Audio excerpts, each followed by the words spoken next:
ओम। शिव पूजन विधि तथा उसका फल।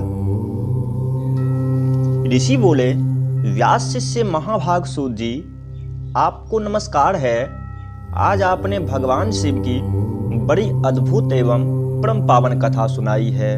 दयानिधे ब्रह्मा और नारद जी के संवाद के अनुसार आप हमें शिव पूजन की वह विधि बताइए जिसमें यहाँ भगवान शिव संतुष्ट होते हैं। ब्राह्मण, क्षत्रिय, वैश्य और शूद्र सभी शिव की पूजा करते हैं। वह पूजन कैसे करना चाहिए?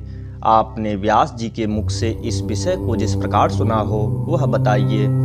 महर्षियों का वह कल्याणप्रद एवं श्रुति सम्मत वचन सुनकर सूत जी ने उन मुनियों के प्रश्न के अनुसार सब बातें प्रसन्नतापूर्वक बताई। सूत जी बोले, मुनीश्वरों, आपने बहुत अच्छी बात पूछी है, परंतु वह रहस्य की बात है। मैंने इस विषय को जैसा सुना है और जैसी मेरी बुद्धि है उसके अनुसार आज कुछ कह रहा हूँ। जैसे आप लोग पूछ रहे हैं उसी तरह पूर्व काल में व्यास जी ने सनत कुमार जी से पूछा था, फिर उसे उपमन्यु जी ने भी सुना था। व्यास जी ने शिव पूजन आदि जो भी विषय सुना था उसे सुनकर उन्होंने लोकहित की कामना से मुझे पढ़ा दिया था। इसी विषय को भगवान श्री कृष्ण ने महात्मा उपमन्यु से सुना था। पूर्व काल में ब्रह्मा जी ने नारद जी से इस विषय में जो कुछ कहा था वही इस समय मैं कहूँगा। ब्रह्मा जी ने कहा, नारद, मैं संक्षेप से लिंग पूजन की विधि बता रहा हूँ, सुनो। जैसा पहले कहा गया है वैसा जो भगवान शंकर का सुखमय, निर्मल एवं सनातन रूप है उनका उत्तम भक्ति भाव से पूजन करें। इससे समस्त मनोवांछित फलों की प्राप्ति होगी। दरिद्रता, रोग, दुख तथा शत्रुजनित पीड़ा, ये 4 प्रकार के पाप तभी तक रहते हैं जब तक मनुष्य भगवान शिव का पूजन नहीं करता। भगवान शिव की पूजा होते ही सारे दुख विलीन हो जाते और समस्त सुखों की प्राप्ति हो जाती है। तत्पश्चात समय आने पर उपासक की मुक्ति भी होती है।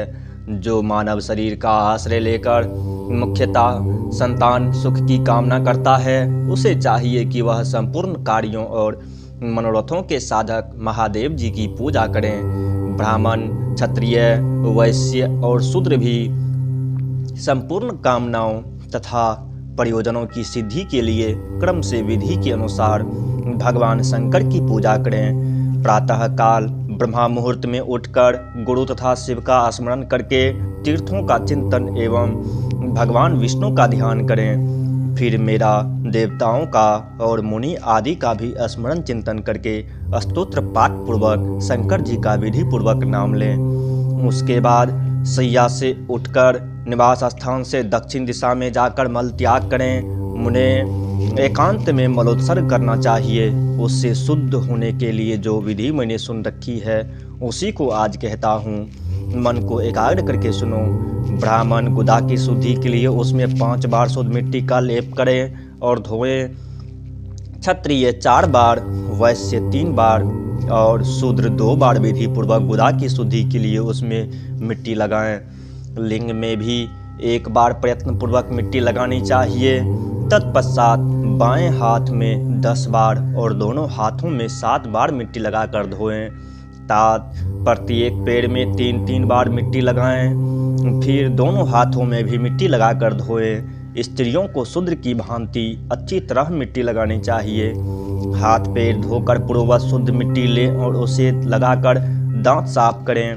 फिर अपने वर्ण के अनुसार मनुष्य दतवन करें। ब्राह्मण को 12 अंगुल की दतवन करनी चाहिए, क्षत्रिय 11 अंगुल, वैश्य 10 अंगुल और शूद्र 9 अंगुल की दतवन करें। यह दतवन का मान बताया गया।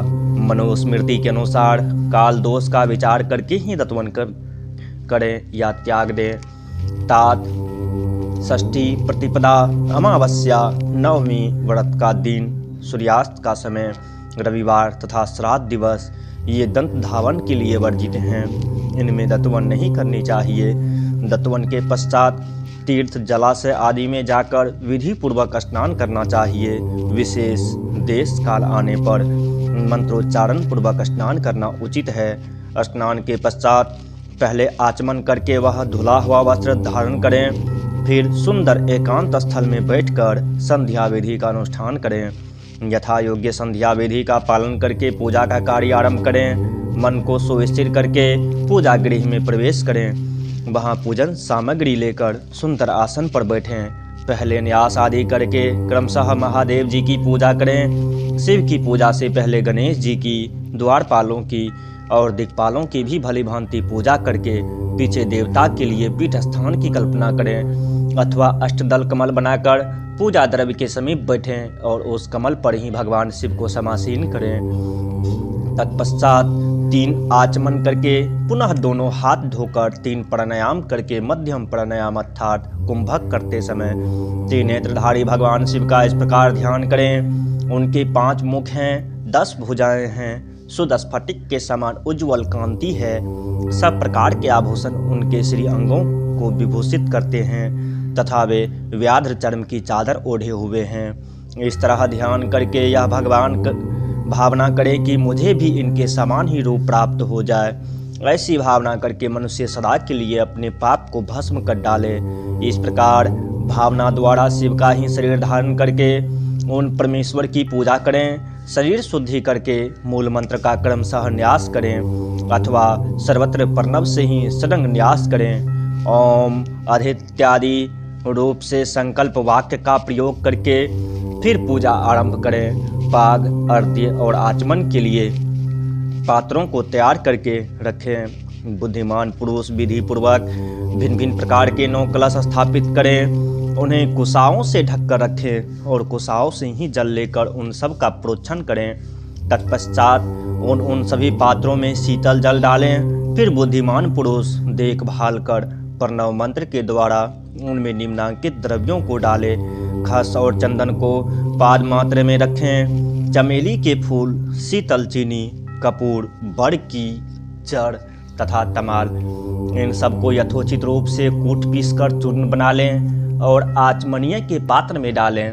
इलायची और चंदन को तो सभी पात्रों में डालना चाहिए।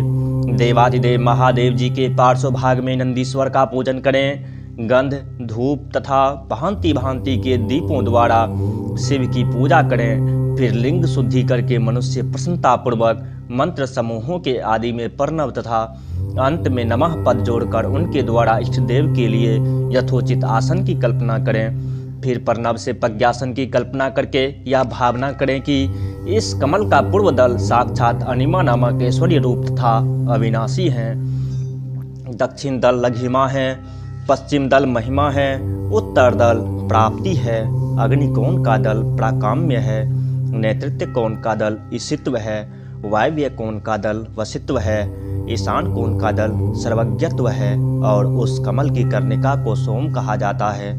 सोम के नीचे सूर्य है, सूर्य के नीचे अग्नि है और अग्नि के भी नीचे धर्म आदि के स्थान है।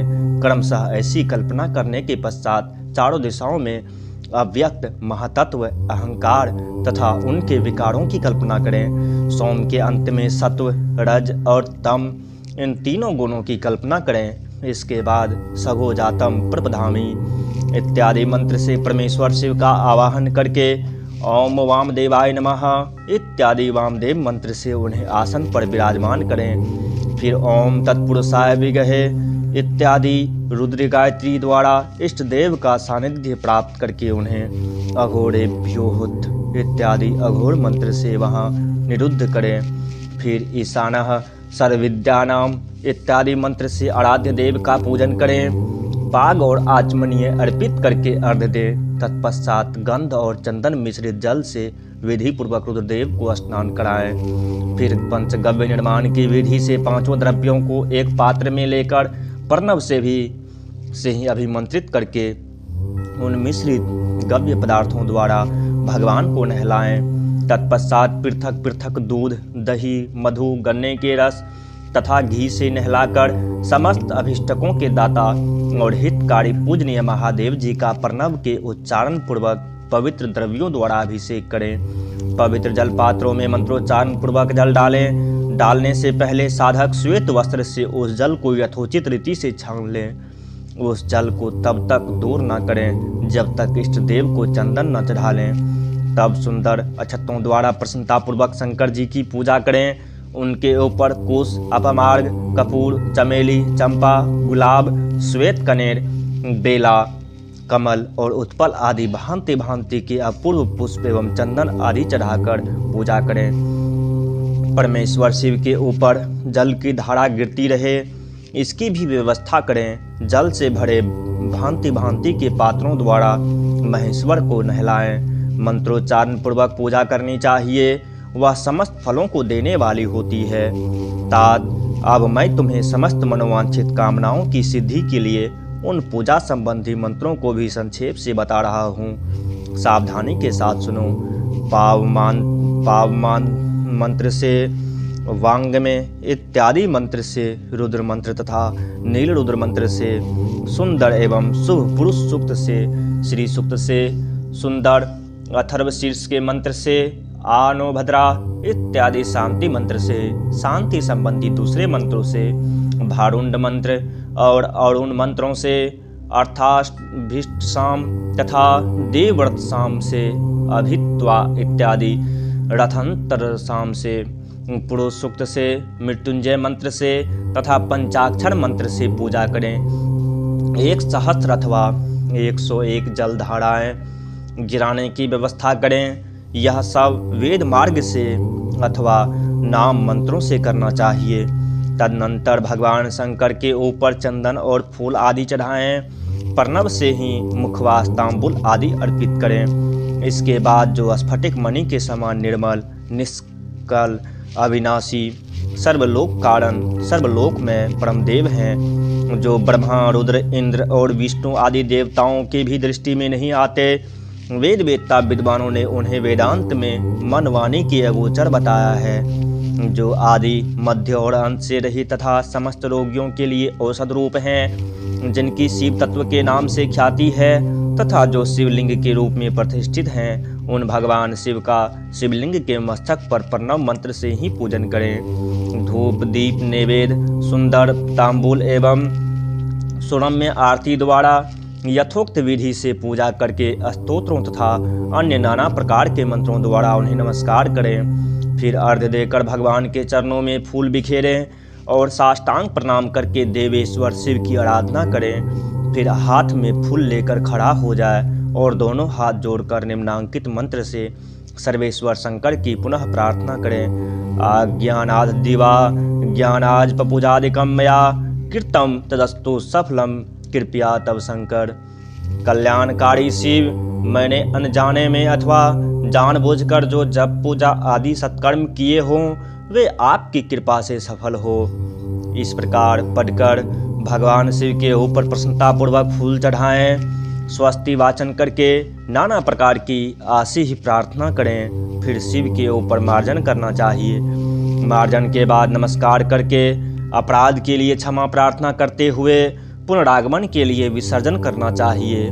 इसके बाद अधा से आरंभ होने वाले मंत्र का उच्चारण करके नमस्कार करें। फिर संपूर्ण भाव से विभोर हो इस प्रकार प्रार्थना करें। शिवे भक्ति ही, शिवे भक्ति ही, शिवे भक्तिर्भवे भवे, अन्यथा शरणम नास्ति त्वमेव शरणम मम। प्रत्येक जन्म में मेरी शिव में भक्ति हो, शिव में भक्ति हो, शिव में भक्ति हो। शिव के सिवा दूसरा कोई मुझे शरण देने वाला नहीं। महादेव, आप ही मेरे लिए शरणदाता हैं। इस प्रकार प्रार्थना करके संपूर्ण सिद्धियों के दाता देवेश्वर शिव का पराभक्ति के द्वारा पूजन करें। विशेषतः गले की आवाज़ से भगवान को संतुष्ट करें। फिर सपरिवार नमस्कार करके अनुपम प्रसन्नता का अनुभव करते हुए समस्त लौकिक कार्य सुखपूर्वक करता रहे। जो इस प्रकार शिव भक्ति परायण हो, प्रतिदिन पूजन करता है, उसे अवश्य ही पग पग पर सब प्रकार की सिद्धि प्राप्त होती है। वह उत्तम वक्ता होता है तथा उसे मनोवांछित फल की निश्चित ही प्राप्ति होती है। रोग दुख, दूसरों के निमित्त से होने वाला उद्वेग, कुटिलता तथा विष आदि के रूप में जो जो कष्ट उपस्थित होता है, उसे कल्याणकारी परम शिव अवश्य नष्ट कर देते हैं। उस उपासक का कल्याण होता है। भगवान शंकर की पूजा से उसमें अवश्य सद्गुणों की वृद्धि होती है। ठीक उसी तरह जैसे शुक्ल पक्ष में चंद्रमा बढ़ते हैं। मुनि श्रेष्ठ नारद, इस प्रकार मैंने शिव की पूजा का विधान बताया। अब तुम क्या सुनना चाहते हो? कौन सा प्रश्न पूछने वाले हो? जय शिव शंभो। भगवान शिव की श्रेष्ठता तथा उनके पूजन की अनिवार्य आवश्यकता का प्रतिपादन। नारद जी बोले, ब्राह्मण प्रजापते, आप धन्य हैं, क्योंकि आपकी बुद्धि भगवान शिव में लगी हुई है। विधे, आप पुनः इसी विषय का सम्यक प्रकार से विस्तार पूर्वक वर्णन कीजिए। ब्रह्मा जी ने कहा, तात, एक समय की बात है, मैं सब और से ऋषियों तथा देवताओं को बुलाकर उन सबको क्षीर सागर के तट पर ले गया, जहाँ सबका हित साधन करने वाले भगवान विष्णु निवास करते हैं। वहाँ देवताओं के पूछने पर भगवान विष्णु ने सब के लिए शिव पूजन की ही श्रेष्ठता बतलाकर यह कहा कि एक मुहूर्त या एक क्षण भी जो शिव का पूजन नहीं किया जाता, वही हानि है, वही महान छिद्र है, वही अंधापन है और वही मूर्खता है। जो भगवान शिव की भक्ति में तत्पर है, जो मन से उन्हीं को प्रणाम और उन्हीं का चिंतन करते हैं, वे कभी दुख के भागी नहीं होते।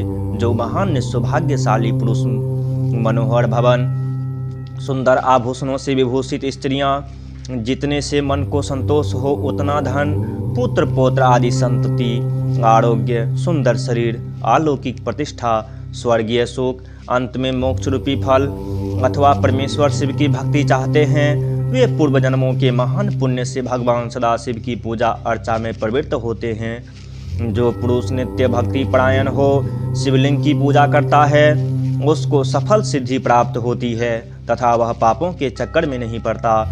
भगवान के इस प्रकार उपदेश देने पर देवताओं ने उन श्री हरि को प्रणाम किया और मनुष्यों की समस्त कामनाओं की पूर्ति के लिए उनसे शिवलिंग देने के लिए प्रार्थना की।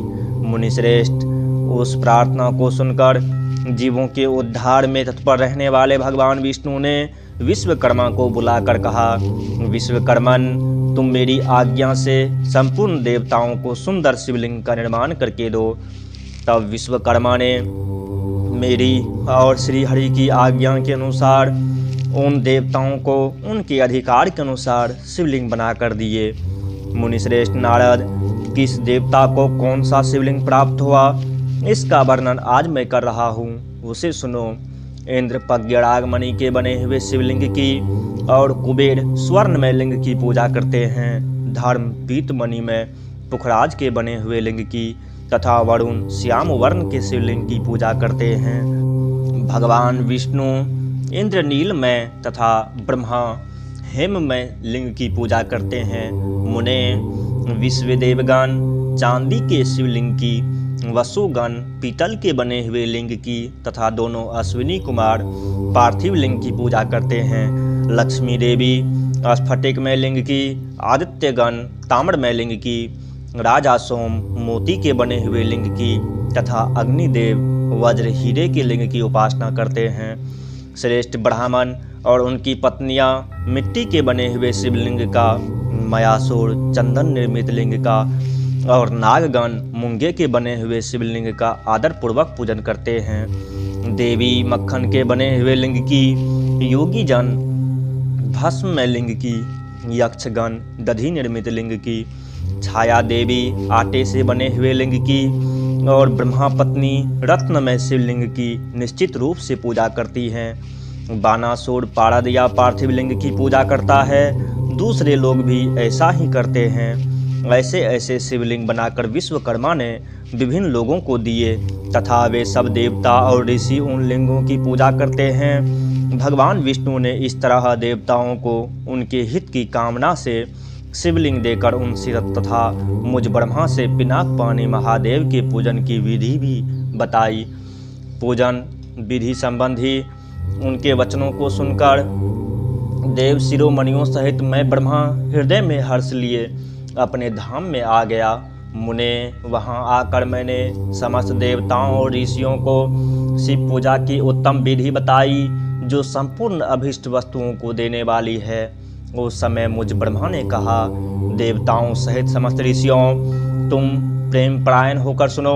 मैं प्रसन्नतापूर्वक तुमसे शिव पूजन की उस विधि का वर्णन करता हूँ जो भोग और मोक्ष देने वाली है। देवताओं और मुनीश्वरों, समस्त जंतुओं में मनुष्य जन्म प्राप्त करना प्रायः दुर्लभ है। उनमें भी उत्तम कुल में जन्म तो और भी दुर्लभ है।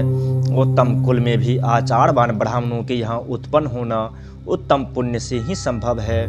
यदि वैसा जन्म सुलभ हो जाए तो भगवान शिव के संतोष के लिए उस उत्तम कर्म का अनुष्ठान करें जो अपने वर्ण और आश्रम के लिए शास्त्रों द्वारा प्रतिपादित हो।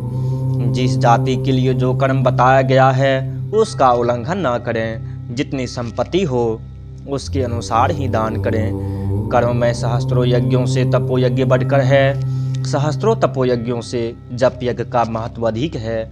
ध्यान यज्ञ से बढ़कर कोई वस्तु नहीं है। ध्यान ज्ञान का साधन है, क्योंकि योगी ध्यान के द्वारा अपने इष्ट देव समरस शिव का साक्षात्कार करता है। ध्यान यज्ञ में तत्पर रहने वाले उपासक के लिए भगवान शिव सदा ही सन्निहित हैं। जो विज्ञान से संपन्न हैं, उन पुरुषों की शुद्धि के लिए किसी प्रायश्चित आदि की आवश्यकता नहीं है।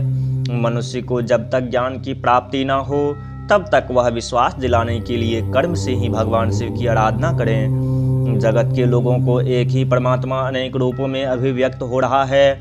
एकमात्र भगवान सूर्य एक स्थान में रहकर भी जलाशय आदि विभिन्न वस्तुओं में अनेक से दिखते हैं। देवताओं, संसार में जो जो सत्य या असत वस्तु देखी या सुनी जाती है वह सब पर ब्रह्मा शिव रूप ही है, ऐसा समझो।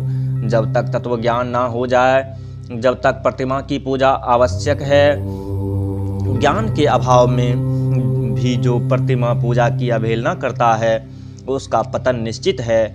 इसीलिए ब्राह्मणों, यह यथार्थ बात सुनो। अपनी जाति के लिए जो कर्म बताया गया है उसका प्रयत्न पूर्वक पालन करना चाहिए। जहाँ जहाँ यथावत भक्ति हो उस आराध्य देव का पूजन आदि अवश्य करना चाहिए, क्योंकि पूजन और दान आदि के बिना पातक दूर नहीं होते। जैसे मैले कपड़े में रंग बहुत अच्छा नहीं चढ़ता है, किंतु जब उसको धोकर स्वच्छ कर लिया जाता है तब उस पर सब रंग अच्छी तरह चढ़ते हैं। उसी प्रकार देवताओं की भली भांति पूजा से जब त्रिविध शरीर पूर्णतया निर्मल हो जाता है तभी उस पर ज्ञान का रंग चढ़ता है और तभी विज्ञान का प्राकट्य होता है। जब विज्ञान हो जाता है तब वे भेदभाव की निवृत्ति हो जाती है। भेद की संपूर्णतया निवृत्ति हो जाने पर द्वंद्व दुख दूर हो जाते हैं और द्वंद्व दुख से रहित पुरुष शिव रूप हो जाता है। मनुष्य जब तक गृहस्थ आश्रम में रहें तब तक पांचों देवताओं की तथा उसमें श्रेष्ठ भगवान शंकर की प्रतिमा का उत्तम प्रेम के साथ पूजन करें, अथवा जो सबके एकमात्र मूल हैं उन भगवान शिव की ही पूजा सबसे बढ़कर है, क्योंकि मूल के सींचे जाने पर शाखा स्थानीय संपूर्ण देवता स्वतः तृप्त हो जाते हैं। अतः जो संपूर्ण मनवांछित फलों को पाना चाहते हैं वह अपने अभिष्ट की सिद्धि के लिए समस्त प्राणियों के हित में तत्पर रहकर लोक कल्याणकारी भगवान शंकर का पूजन करें। जय शिव शंभू। शिव पूजन की सर्वोत्तम विधि का वर्णन। ब्रह्मा जी कहते हैं, अब मैं पूजा की सर्वोत्तम विधि बता रहा हूँ जो समस्त अभिष्ट तथा सुखों को सुलभ कराने वाली है। देवताओं तथा ऋषियों, तुम ध्यान देकर सुनो। उपासक को चाहिए कि वह ब्रह्मा मुहूर्त में शयन से उठकर जगदम्बा पार्वती सहित भगवान शिव का स्मरण करे तथा हाथ जोड़ मस्तक झुकाकर भक्ति पूर्वक उनसे प्रार्थना करें। देवेश्वर उठिए, उठिए, मेरे हृदय मंदिर में शयन करने वाले देवता उठिए। उमाकांत उठिए और ब्रह्मांड में सबका मंगल कीजिए। मैं धर्म को जानता हूँ किंतु मेरी उसमें प्रवृत्ति नहीं होती। मैं अधर्म को जानता हूँ परंतु मैं उससे दूर नहीं हो पाता। महादेव, आप मेरे हृदय में स्थित होकर मुझे जैसी प्रेरणा देते हैं वैसा ही मैं करता हूँ। इस प्रकार भक्ति पूर्वक कहकर और गुरुदेव की चरना पादुकाओं का स्मरण करके गांव से बाहर दक्षिण दिशा में मलमूत्र का त्याग करने के लिए जाएं। मल त्याग करने के बाद मिट्टी और जल से धोने के द्वारा शरीर की शुद्धि करके दोनों हाथों और पैरों को धोकर दत्वन करें। सूर्योदय होने से पहले ही दत्वन करके मुंह को 16 बार जल की अंजलियों से धोएं। देवताओं तथा ऋषियों षष्ठी, प्रतिपदा, अमावस्या और नवमी तिथियों तथा रविवार के दिन शिव भक्त को यत्नपूर्वक दत्तवन को त्याग देना चाहिए। अवकाश के अनुसार नदी आदि में जाकर अथवा घर में ही भली भांति स्नान करें। मनुष्य को देश और काल के विरुद्ध स्नान नहीं करना चाहिए।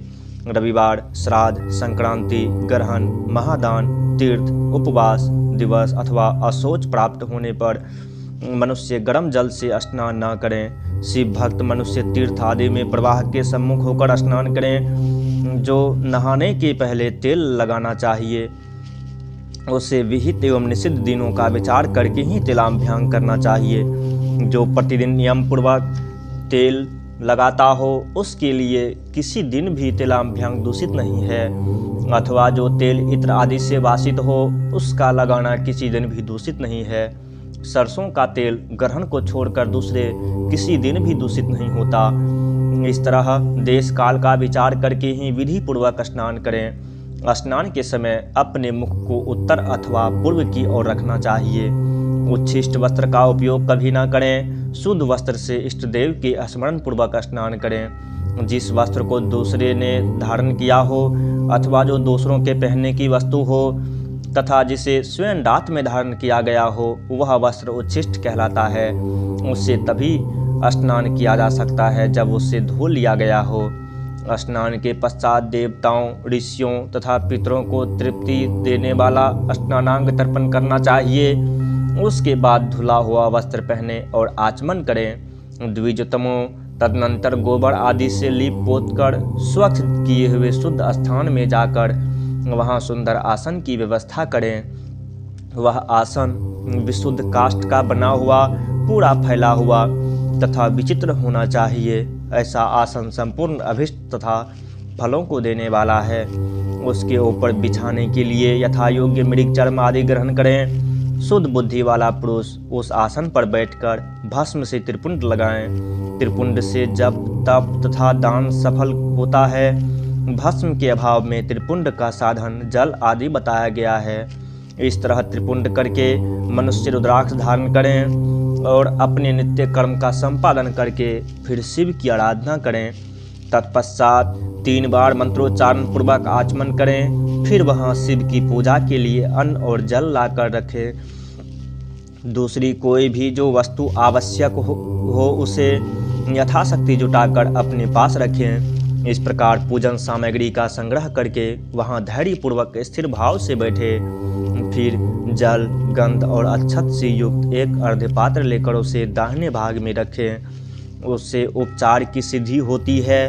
फिर गुरु का स्मरण करके उनकी आज्ञा लेकर विधिवत संकल्प करके अपनी कामना को अलग न रखते हुए पराभक्ति से सब परिवार शिव का पूजन करें। एक मुद्रा दिखाकर सिंदूर आदि उपचारों द्वारा सिद्धि बुद्धि सहित विघ्नहारी गणेश का पूजन करें। लक्ष्य और लाभ से युक्त गणेश जी का पूजन करके उनके नाम के आदि भाग में प्रणव तथा अंत में नमः जोड़कर नाम के साथ चतुर्थी विभक्ति का प्रयोग करते हुए नमस्कार करें। यथा ओम गणपते नमः अथवा ओम लक्ष्य लाभ युताय सिद्धि बुद्धि सहिताय गणपते नमः।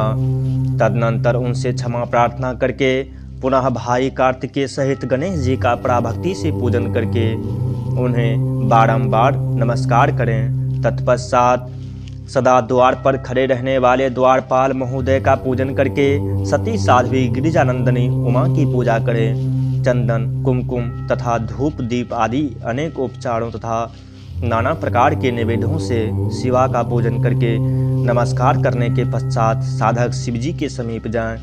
यथासंभव अपने घर में मिट्टी, सोना, चांदी, धातु या अन्य पारे आदि की शिव प्रतिमा बनाएं और उसे नमस्कार करके भक्ति परायण हो उसकी पूजा करें। उसकी पूजा हो जाने पर सभी देवता पूजित हो जाते हैं। मिट्टी का शिवलिंग बनाकर विधि पूर्वक उसकी स्थापना करें। अपने घर में रहने वाले लोगों को स्थापना संबंधी सभी नियमों का सर्वथा पालन करना चाहिए। भूत शुद्धि एवं मातृका न्यास करके प्राण प्रतिष्ठा करें। शिवालय में दिक्पालों की भी स्थापना करके उनकी पूजा करें। घर में सदा मूल मंत्र का प्रयोग करके शिव की पूजा करनी चाहिए। वहाँ द्वारपालों के पूजन का सर्वथा नियम नहीं है। भगवान शिव के समीप ही अपने लिए आसन की व्यवस्था करें। उस समय उत्तराभिमुख बैठकर फिर आचमन करें। उसके बाद दोनों हाथ जोड़कर तब प्राणायाम करें। प्राणायाम काल में मनुष्य को मूल मंत्र की 10 आवृत्तियां करनी चाहिए। हाथों से 5 मुद्रा दिखाएं। यह पूजा का आवश्यक अंग है। इन मुद्राओं का प्रदर्शन करके ही मनुष्य पूजा विधि का अनुसरण करें।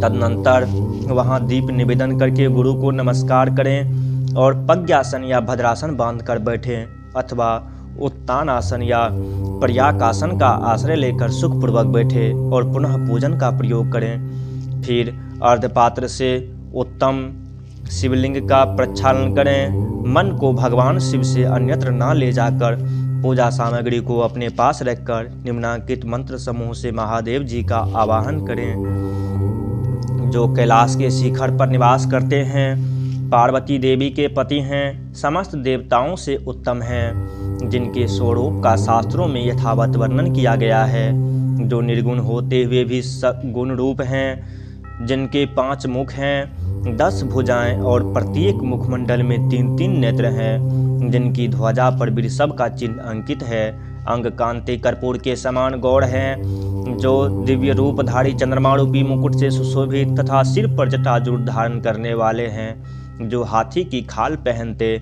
और व्याघ्र चर्म ओढ़ते हैं, जिनका स्वरूप शुभ है, जिनके अंगों में वासुकी आदि नाग लिपटे रहते हैं, जो पिनाक आदि आयुध धारण करते हैं, जिनके आगे 8 सिद्धियां निरंतर नृत्य करती रहती हैं, भक्त समुदाय जय जयकार करते हुए जिनकी सेवा में लगे रहते हैं, दुस्सह तेज के कारण जिनकी ओर देखना भी कठिन है, जो देवताओं से सेवित तथा संपूर्ण प्राणियों को शरण देने वाले हैं, जिनका मुखारविंद प्रसन्नता से खिला हुआ है, वेदों और शास्त्रों ने जिनकी महिमा का यथावत गान किया है, विष्णु और ब्रह्मा भी सदा जिनकी स्तुति करते हैं, तथा जो परमानंद स्वरूप हैं, उन भक्त वत्सल शंभु शिव का मैं आवाहन करता हूँ। इस प्रकार सांब शिव का ध्यान करके उनके लिए आसन दें। चतुर्थ्यंत पद से ही क्रमशः सब कुछ अर्पित करें, यथा सांबाय सदाशिवाय नमः आसनम समर्पयामि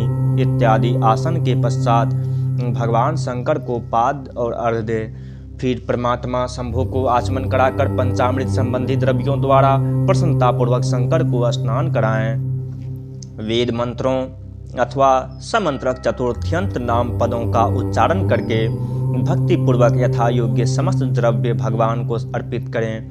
अभीष्ट द्रव्य को शंकर के ऊपर चढ़ाएं। फिर भगवान शिव को वारुण स्नान कराएं। स्नान के पश्चात उनके श्री अंगों में सुगंधित चंदन तथा अन्य द्रव्यों का यत्नपूर्वक लेप करें। फिर सुगंधित जल से ही उनके ऊपर जलधारा गिराकर अभिषेक करें। वेद मंत्रों षडंगों अथवा शिव के 11 नामों द्वारा यथावकाश जलधारा चढ़ाकर वस्त्र से शिवलिंग को अच्छी तरह पोंछें। फिर आचमनार्थ जल दें और वस्त्र समर्पित करें।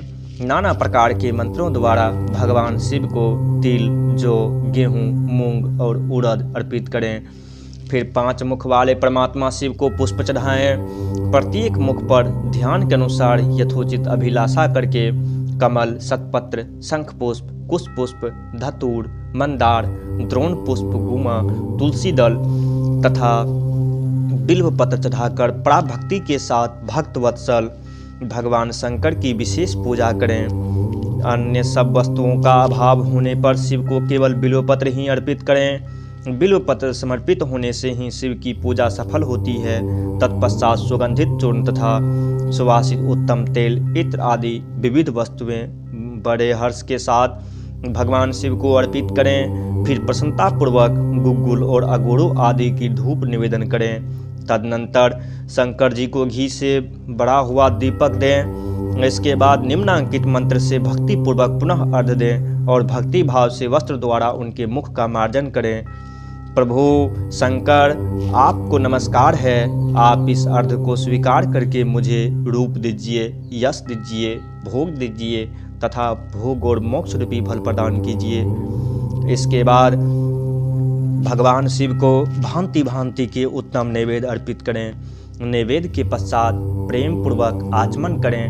तदनंतर सांगोपांग तांबूल बनाकर शिव को समर्पित करें। फिर 5 बत्ती की आरती बनाकर भगवान को दिखाएं। उनकी संख्या इस प्रकार हैं: पैरों में 4 बार, नाभि मंडल के सामने 2 बार, मुख के समक्ष 1 बार तथा संपूर्ण अंगों में 7 बार आरती दिखाएं। तत्पश्चात नाना प्रकार के स्तोत्रों द्वारा प्रेम पूर्वक भगवान वृषभ ध्वज की स्तुति करें। तदनंतर धीरे धीरे शिव की परिक्रमा करें। परिक्रमा के बाद भक्त पुरुष साष्टांग प्रणाम करें और निम्नांकित मंत्र से भक्ति पूर्वक पुष्पांजलि दें। शंकर, मैंने अज्ञान से या जानबूझकर जो पूजन आदि किया है वह आपकी कृपा से सफल हो। मृड, मैं आपका हूँ, मेरे प्राण सदा आप में लगे हुए हैं, मेरा चित्त सदा आपका ही चिंतन करता है। ऐसा जानकर हे गौरीनाथ, हे भूतनाथ, आप मुझ पर प्रसन्न होइए। प्रभो, धरती पर जिनके पैर लड़खड़ा जाते हैं उनके लिए भूमि ही सहारा है। उसी प्रकार जिन्होंने आपके प्रति अपराध किए हैं उनके लिए भी आप ही शरणदाता हैं। इत्यादि रूप से बहुत बहुत प्रार्थना करके उत्तम विधि से पुष्पांजलि अर्पित करने के पश्चात पुनः भगवान को नमस्कार करें। फिर निम्नांकित मंत्र से विसर्जन करना चाहिए। देवेश्वर प्रभु, अब आप परिवार सहित अपने स्थान को पधारें। नाथ, जब पूजा का समय हो तब पुनः आप यहाँ सादर पदार्पण करें। इस प्रकार भक्त वत्सल शंकर की बारंबार प्रार्थना करके उनका विसर्जन करें और उस जल को अपने हृदय में लगाएं और मस्तक पर चढ़ाएं। ऋषियों, इस तरह मैंने शिव पूजन की सारी विधि बता दी जो भोग और मोक्ष देने वाली है। अब और क्या सुनना चाहते हो? जय शिव शंभो। विभिन्न पुष्पों, अन्नों तथा जल आदि की धाराओं से शिवजी की पूजा का महात्म्य। ब्रह्मा जी बोले, नारद, जो लक्ष्मी प्राप्ति की इच्छा करता हो वह कमल, बिल्वपत्र, शतपत्र और शंख पुष्प से भगवान शिव की पूजा करें। ब्राह्मण, यदि 1 लाख की संख्या में इन पुष्पों द्वारा भगवान शिव की पूजा संपन्न हो जाए तो सारे पापों का नाश होता है और लक्ष्मी की भी प्राप्ति हो जाती है, इसमें संशय नहीं है। प्राचीन पुरुषों ने 20 कमलों का एक प्रस्थ बताया है। 1 सहस्त्र बिल्वपत्रों को भी एक प्रस्थ कहा गया है। 1 सहस्त्र शतपत्र से आधे प्रस्थ की परिभाषा की गई है। 16 फलों का एक प्रस्थ होता है और 10 टंकों का एक फल। 1 मान से पत्र, पुष्प आदि को तोलना चाहिए। जब पूर्वोक्त संख्या वाले पुष्पों से शिव की पूजा हो जाती है तब सकाम पुरुष अपने संपूर्ण अभिष्ट को प्राप्त कर लेता है। यदि उपासक के मन में कोई कामना ना हो तो वह पूर्वोक्त पूजन से शिव स्वरूप हो जाता है। मृत्युंजय मंत्र का जब 5 लाख जब पूरा हो जाता है तब भगवान शिव प्रत्यक्ष दर्शन देते हैं। 1 लाख के जप से शरीर की शुद्धि होती है। 2 लाख के जप से पूर्वजन्म की बातों का स्मरण होता है। 3 लाख पूर्ण होने पर संपूर्ण काम्य वस्तुएं प्राप्त होती है।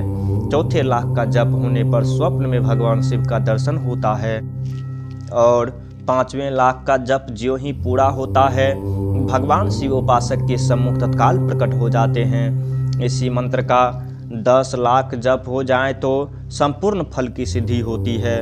जो मोक्ष की अभिलाषा रखता है वह 1 लाख दर्भों द्वारा शिव का पूजन करें। मुनिश्रेष्ठ, सर्वत्र लाख की ही संख्या समझनी चाहिए। आयु की इच्छा वाला पुरुष 1 लाख दुर्वा द्वारा पूजन करें। जिससे पुत्र की अभिलाषा हो वह धतूरे के 1 लाख फूलों से पूजा करें। लाल डंठल वाला धतूरा पूजन में शुभदायक माना गया है। अगस्त के 1 लाख फूलों से पूजा करने वाले पुरुष को महान यश की प्राप्ति होती है। यदि तुलसी दल से शिव की पूजा करे तो उपासक को भोग और मोक्ष दोनों सुलभ होते हैं। लाल और सफ़ेद आग, अपमार्ग और श्वेत कमल के 1 लाख फूलों द्वारा पूजा करने से भी उसी फल, भोग और मोक्ष की प्राप्ति होती है। जपा अड़हुल के 1 लाख फूलों से की हुई पूजा शत्रुओं को मृत्यु देने वाली होती है। करवीर के 1 लाख फूल यदि शिव पूजन के उपयोग में लाए जाएं तो वे यहाँ रोगों का उच्चाटन करने वाले होते हैं। बंदूक दोपहरिया के फूलों द्वारा पूजन करने से आभूषण की प्राप्ति होती है। चमेली के से शिव की पूजा करके मनुष्य वाहनों को उपलब्ध करता है, इसमें संशय नहीं है। अलसी के फूलों से महादेव जी का पूजन करने वाला पुरुष भगवान से विष्णु को प्रिय होता है। समी पत्रों से पूजा करके मनुष्य मोक्ष प्राप्त कर लेता है। बेला के फूल चढ़ाने पर भगवान शिव अत्यंत शुभ लक्षणा पत्नी प्रदान करती है। जूही के फूलों से पूजा की जाए तो घर में कभी अन्न की कमी नहीं होती। कनेर के फूलों से पूजा करने पर मनुष्यों को वस्त्र की प्राप्ति होती है। सेदुआरिया से फालिका के फूलों से शिव का पूजन किया जाए तो मन निर्मल होता है। 1 लाख बिल्वपत्र चढ़ाने पर मनुष्य अपनी सारी काम्य वस्तुएं प्राप्त कर लेता है। श्रृंगार हार हरसिंगार के फूलों से पूजा करने पर सुख संपत्ति की वृद्धि होती है।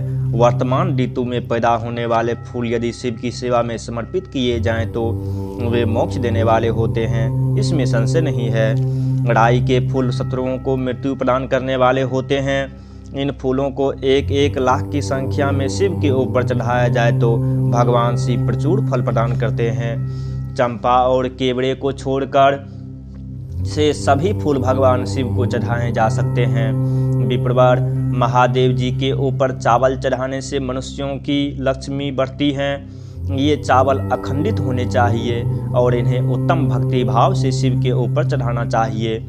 रुद्र प्रधान मंत्र से पूजा करके भगवान शिव के ऊपर बहुत सुंदर वस्त्र चढ़ाएं और उसी पर चावल रखकर समर्पित करे तो उत्तम है।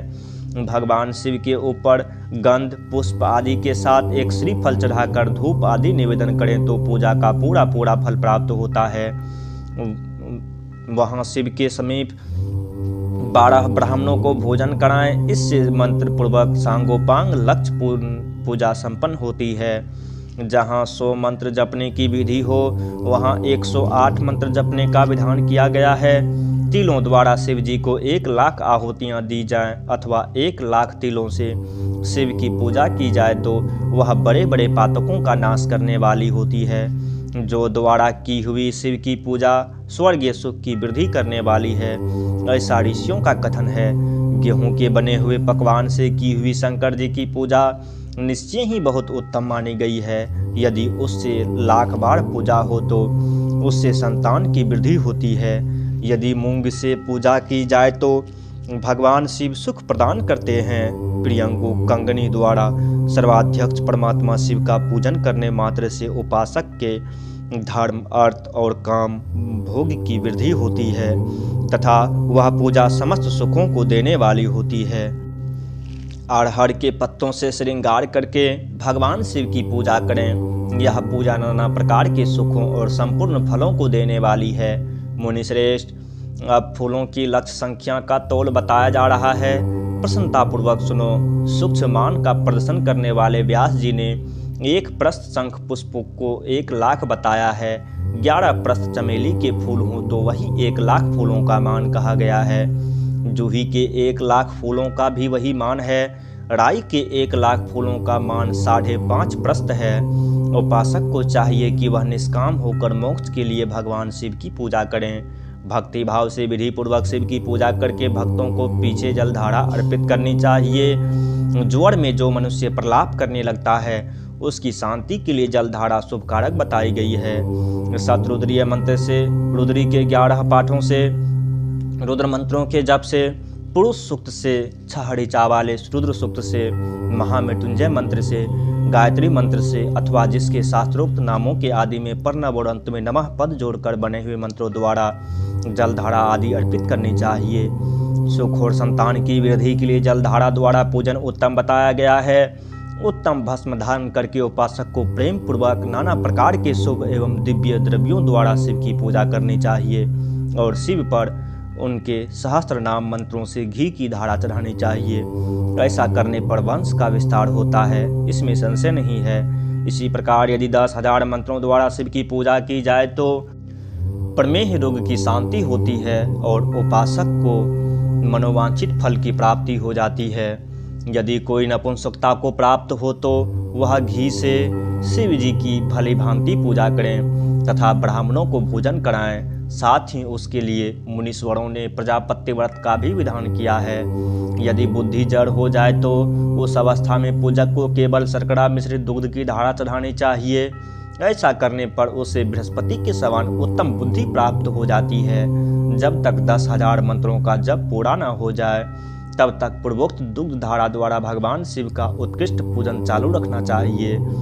जब तन मन में अकारण ही उच्चाटन होने लगे, जी उचट जाए, कहीं भी प्रेम न रहे, दुख बढ़ जाए और अपने घर में सदा कलह रहने लगे, तब पूर्वोक्त रूप से दूध की धारा चढ़ाने से सारा दुख नष्ट हो जाता है। सुवासित तेल से पूजा करने पर भोगों की वृद्धि होती है।